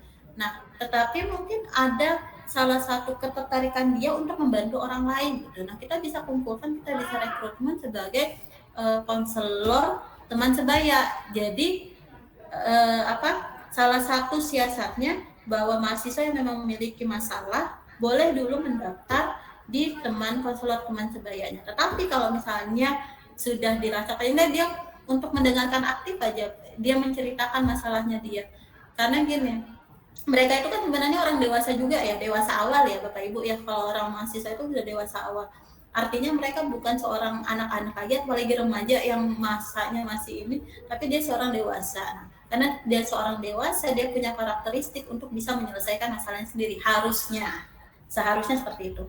Nah, cuma kadang perlu penegasan dari orang lain, bantuan orang lain. Nah, karena dia perlu bantuan orang lain, maka kita bisa menyediakannya seperti itu salah satu strateginya. Kalau tadi bilang bosan Bu, ya itu manusiawi saya bilang. Nah, makanya memang apalagi mendengarkan cerita itu kadang membutuhkan energi yang sangat besar gitu. Nah, cara kita adalah kita mensiasatinya, meregulasinya bagaimana ketika saya mengeluarkan energi untuk mendengarkan cerita orang lain, bagaimana cara saya untuk mengeluarkan energi tersebut ke yang lainnya sehingga tidak mempengaruhi pribadi saya secara umum gitu. Jadi gitu Bapak Ibu. Jadi kalau misalnya ditanya bagaimana, kalau saya sih biasanya jadi ketika saya sudah mendengarkan orang lain, saya akan kalau sudah terlalu lelah saya tidur gitu.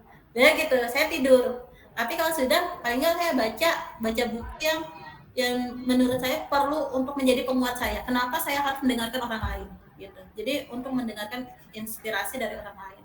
Atau kalau misalnya Bapak Ibu punya strategi yang lain, artinya ketika sudah mencapai itu ya sudah masalah udah banyak, ini udah lelah dan lain sebagainya, complicated lah segala macam, harus menghadapi mahasiswa dengan masalahnya juga udah lelah dan mungkin Bapak Ibu punya strategi yang lainnya gitu. Jadi bisa membuat kalau kami itu teman sejawat gitu. Jadi orang lain mendengarkan cerita kita juga. Nah, itu bisa jadi seperti itu. Itu bisa jadi salah satu strategi. Jadi tergantung ya Bapak Ibu ya, kalau dibilang bagaimana cara yang tepat, tidak ada yang cara yang tepat karena setiap individu itu punya pemahaman dirinya masing-masing. Dia punya cara untuk menyelesaikannya masing-masing. Jadi kalau di dalam proses konseling, makanya di konseling itu kita punya banyak teori, di mana setiap teori itu punya teknik-tekniknya tertentu. Nah, contoh tadi yang saya bilang teknik yang kursi kosong itu menjadi salah satu teknik yang digunakan dalam proses konseling. Jadi kita emang berbicara dengan kursi kosong, kita luapkan kalau kita mau marah, kalau kita mau emosi dan segala macam kita luapkan. Nah, itu menjadi salah satu teknik. Atau bisa dengan asosiasi bebas, kita mengungkapkan apa masalah kita di masa lalu yang akhirnya yang mau kita selesaikan. Nah, itu bisa. Nah, itu karena banyak teknik tadi ya Bapak Ibu ya. Jadi tidak ada teknik yang tepat untuk individu yang sama gitu. Setiap individu akan menggunakan teknik yang berbeda. Jadi kalau Bapak Ibu merasa, kalau saya sih gini, kalau Bapak Ibu sudah mulai merasa bosan, mungkin kita bisa menanyakan kembali kepada diri saya, sebenarnya saya ini untuk apa? Apakah saya mau kebermanfaatan untuk orang lain atau apa? Tapi bagaimana cara saya untuk bermanfaat pada orang lain? Karena konteks kita menjadi seorang dosen itu tidak hanya seorang pengajar, tetapi juga kita seorang pendidik. Di undang-undang juga jelas ya, undang-undang Sisdiknas itu bukan pengajar, tapi pendidik dan tenaga pendidikan. Karena konteks pendidik kita dalam proses seumur hidup ya, namanya seumur hidup ya. Nah, untuk seumur hidup itu lama gitu ya, memang iya, itulah. Karena nggak ada yang mudah. Begitu Pak Yogi, terima kasih. Iya sih, mungkin ya yang Ibu katakan, kalau tidak harus ke dosennya dulu, mungkin ada yang dari mahasiswanya mungkin orang tuh lebih ingin bercerita karena teman sebaya ya. Karena juga kan kita juga punya batasan gitu, karena mendengarkan cerita-cerita yang menurut mereka itu masalah, itu kan negatif kan. Energi negatif kan tidak bisa kita terima terus nih kan. Setiap hari untuk energi negatif kan, aduh gitu kan. Berat juga badan kita menerima dari berbagai macam energi negatif mahasiswa, belum tingkah lakunya. Ya itulah. Mungkin itu solusi. Terima kasih. Ya, terima kasih Bapak. Terima kasih buat saya atas jawabannya, juga Pak Yogi atas pertanyaannya. Jadi beberapa hal yang bisa kita ambil, seperti kalau masalah ekonomi mungkin juga itu kita alihkan, mungkin kita explore ide-ide untuk membuat komunitas penguatnya ya Bu saya ya, terkait dengan teknopreneur ataupun kewirausahaan begitu. Kemudian juga tadi saya pikirkan juga berarti memang ada program seperti konselor teman sebaya ataupun konselor teman sejawat begitu buat para mahasiswa. Pertama mungkin ada kita bikin komunitasnya atau kelompoknya begitu ya mungkin ya. Jadi juga para dosen juga kita bisa buat kelompok teman sejawat gitu. Izin Bu Sai, sudah jam 10 lewat, apakah masih ada waktu atau mungkin ada agenda lain Bu Sai-nya? Ada agenda lain sih, habis ini uji Bapak. Oke, siap. Kalau begitu kita cukupkan ya Bapak Ibu semuanya. Sekali lagi mungkin kalau masih ada pertanyaan bisa disampaikan via WA saja ke saya kalau ada. Ini boleh ya Bu Sai ya? Kalau boleh Bapak. Terima kasih banyak. Ya, sekali lagi saya ucapkan terima kasih. Mungkin ada closing statement dari Bu Sai, kalau boleh sedikit. Oke. Kalau closing statement-nya gini. Seorang pendidik itu manusia, tetapi bukan berarti dia tidak memanusiakan manusia. Maka buatlah diri kita manusia secara utuh dan kita mencoba untuk memanusiakan manusia. Terima kasih. Baik, Masya Allah. Terima kasih banyak atas waktunya dokter saya Andari. Semoga di lain waktu kita bisa bertemu kembali dan juga kita bisa terus menguatkan diri kita sebagai dosen, sebagai tenaga pendidik di Indonesia begitu. Akhir kata kita sama-sama tutup dengan bacaan hamdalah. Alhamdulillah. Amin. Wabillahi taufiq wal hidayah. Wassalamualaikum warahmatullahi wabarakatuh. Waalaikumsalam warahmatullahi wabarakatuh. Saya mohon maaf jika ada kesalahan dalam tutur kata. Iya Bu. Sama-sama. Terima kasih. Terima kasih.